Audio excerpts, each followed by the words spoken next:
Okay, guys, so in Module 5, we talk about continuous random variables. So if we take a look at the spreadsheet that we have, um, we actually have once again, two different types of answers on here.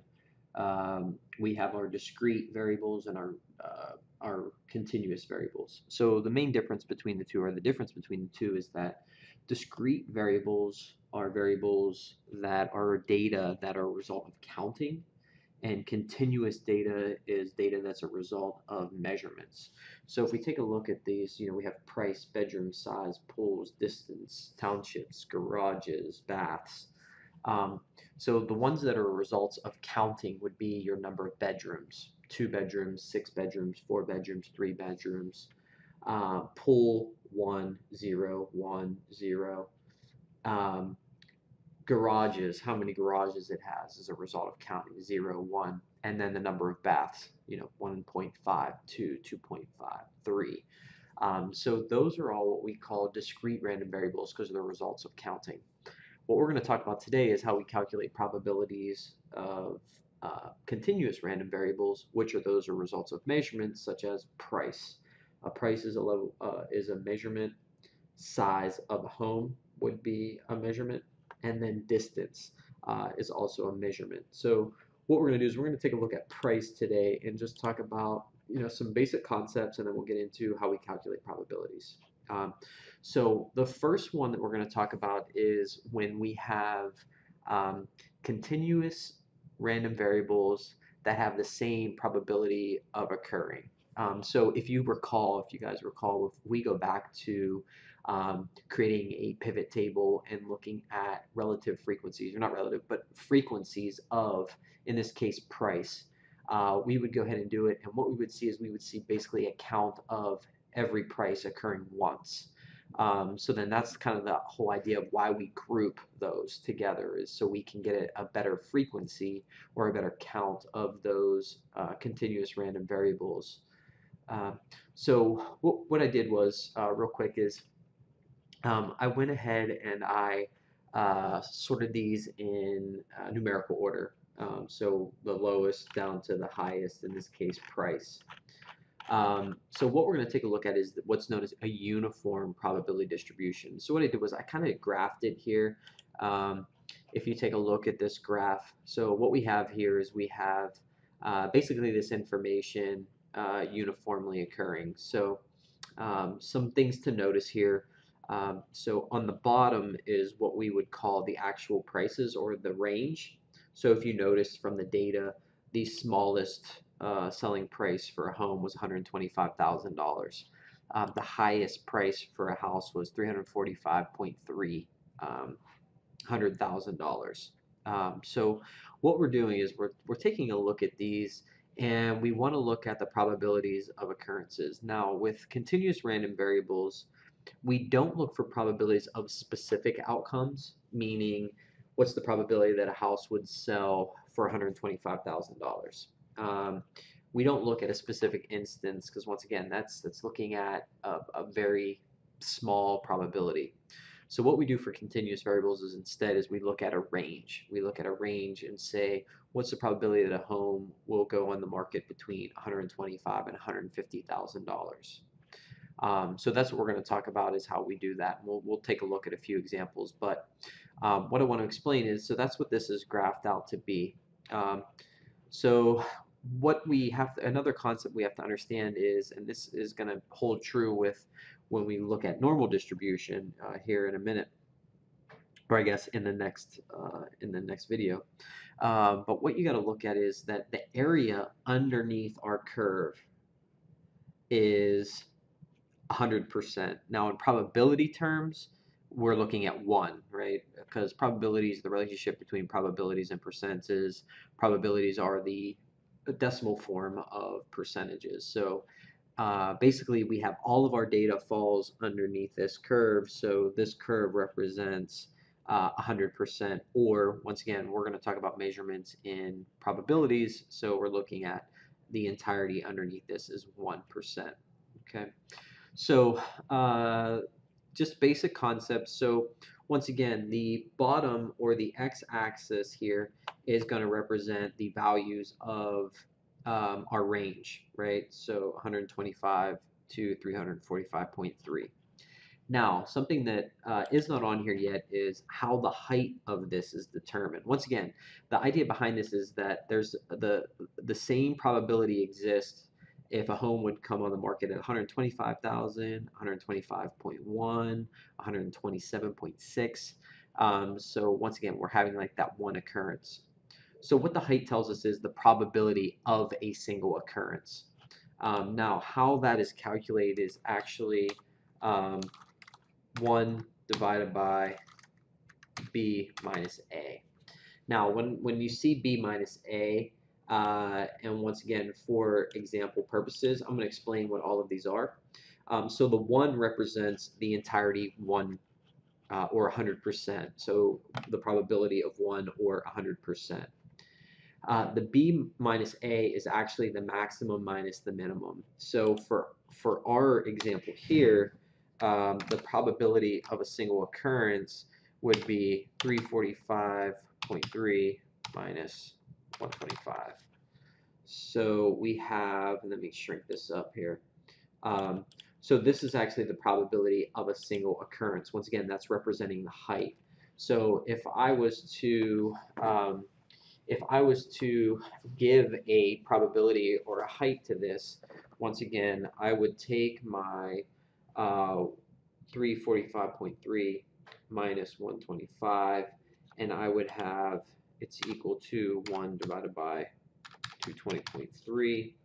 Now, we're going to do this actually in Excel, but I just kind of want to show you here for our purposes of the graph or understanding the graph. So in reality, the probability of a single occurrence between these two values is 0.00453926. So that's representing the height of our curve, or once again, the probability of a single occurrence. Okay. So how we solve for areas underneath the curve. So just for an example purpose, let's say that we wanted to know the probability of a house going on the market, and I'm going to just kind of create some, it's not going to be to scale. But let's say that we wanted to look at the probability of between 135 and 175. Okay, so if you think about what we're looking for, what we want to look for, we want to look for this area. Let me see if I can change colors here. The area that falls between these two values.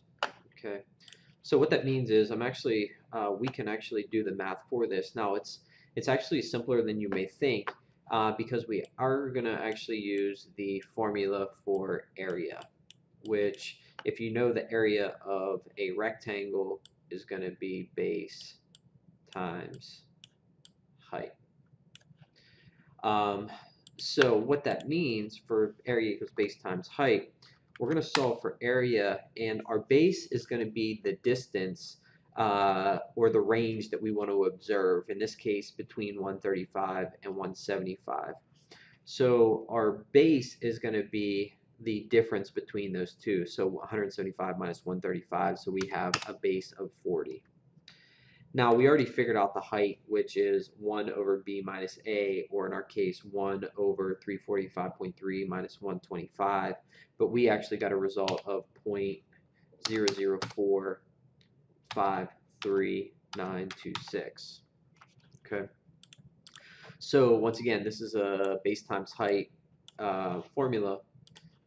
Now, to actually find the probability, we're just going to take the next step and just do the math of 40 times 0.04, and I'm going to take 40 times that, and I'm going to get 0.18157059 is the probability that a home would sell between 135,000 and 175,000. Okay. Now, with this case, we can actually look at any range because The only thing that's going to change in our formula is the base, because for this given example, the height is not changing, it's uniform. So whatever we want to find a price within, so if we said 120, between 125 and 135, so if we literally wanted to find this blue area here, so we would take, instead of using 40 as our base, now we would take 135 minus 125 and get 10, and we would take 10 times the 0.0043, and we would get a 4% or a 0.04 probability of that occurring, technically rounding 0.05 probability of that occurring. Okay. Now, some other terms that you want to hear for or listen to may be 175 or greater, 175 or less. So really drawing this out really helps. Now, and I'll do the same example in here. So there's really no function for this or formula for this in Excel, but what we can do is if we have the data in front of us, we can actually use it to our advantage. So first I want to know what the height is of our probabilities. So once again, this is going to be the 1 divided by, now make sure you're doing the proper notations. So once again, equals is always going to start a formula, 1 divided by, and we're going to take our max minus our min. And I'm going to hit enter.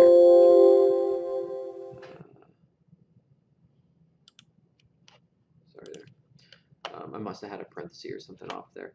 So here we have 1 divided by our max minus our min, and once again, that's the 4.004539, and it keeps going. So now, once again, depending on what we want to find a value of, we can simply do the area equals base times height. So just to do the formula that we said before of between 135 and 175, I would take my 175 minus my 135, and I would multiply it by my cell up here. Once again, though, so this is going to be off because it's multiplying first, so I got to make sure that I do my proper notations here and proper math. So it follows order of operations. I mentioned this before. Excel really is highly about order of operations. So you make sure what has parentheses, what needs parentheses has parentheses. So this is an example of how we use uniform probability distribution. So once again, uniform probability distribution has to deal with, and it'll tell you, you know, especially when you're doing your problems, it'll say that the data is uniformly distributed. So what that means is you have that your curve is actually going to be a rectangle, and how to solve for probabilities based off of that is by using area equals base times height, so that's our example. Now, the last thing, I know this is kind of long, but the last thing I want to talk about with this is I want to talk about the mean of our data. And actually, it's fairly simple because the mean of our data is actually going to be our center point of our data. So all that means that we have to do is we need to find, you know, where the center of our data is. And how we do that is by taking the taking our range and adding it together. So our 345.3 plus 125, and then what we're going to do is we're going to divide that by 2, right? Basically find the average of our range. So if we go ahead and do that math, if we take our 345.3 and we add to it 125, we get a range of 470.3. But then we're going to divide that by 2, and we have a mean of 235.15 is our mean. So the center point of our data, and I know once again I told you to scale. This isn't the case, so I can just delete this and move this and say that the center of our data, or our mean, is 235.15.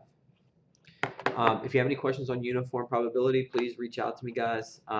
This is one that you can actually do the math by old school pen and paper, but Excel does expedite the process, so very similar. If we wanted to do the mean of our data, we could just go ahead and click on our information, and then it can do the math for us. So basically, in this sense, we're not using formulas, we're creating them. We're just using Excel as our calculator for this.